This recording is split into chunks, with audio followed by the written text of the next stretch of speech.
আজ 15ই আগস্ট 1947 সালের এই দিনেই ভারত স্বাধীন হয়েছিল। লাখ লাখ শহীদের রক্ত, অসংখ্য সংগ্রামের বিনিময়ে আমরা পেয়েছি আমাদের স্বাধীনতা। এই দিনে চলো ফিরে দেখি আমার দেখা 3টে বিখ্যাত দেশাত্মবোধক সিনেমা, যেটা দেখলে ভারতীয় হিসাবে গর্ব হবে। শেরশাহ যুদ্ধে বীর বিক্রম বাত্রার জীবন কাহিনী, সিদ্ধার্থ মালহোত্রার একটাই বার্তা, ইয়ে দিল মাঙ্গে মোর। अरे जिंदा रहे तो भी अमर, मर गए तो भी अमर। तो हो तैयार, करोगे वार, एक अपना जीत अपनी। প্রেম আর দেশপ্রেমের পারফেক্ট মিশেল, सूर्या द सोल्जर, अल्लू अर्जुनेर रफ एंड टफ लुक।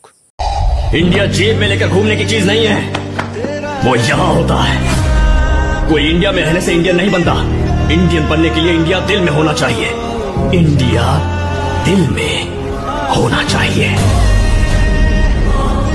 এক সৈনিকের স্বপ্ন। থার্ড যে মুভিটির কথা বলবো সেটা হলো বর্ডার।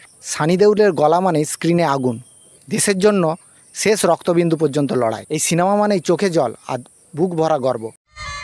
अगर इन सब ने अपनी प्रॉब्लम्स का बहाना देकर छुट्टी ले ली तो ये जंग कैसे जीती जाएगी? बताओ, ऐसा जंग कितना जीता गया?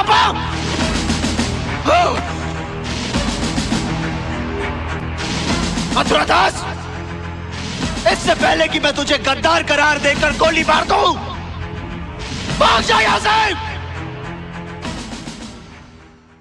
আজ 15ই আগস্ট, আসুন সিনেমার ফ্রেমে আবার দেশকে স্মরণ করি, ভালোবাসি।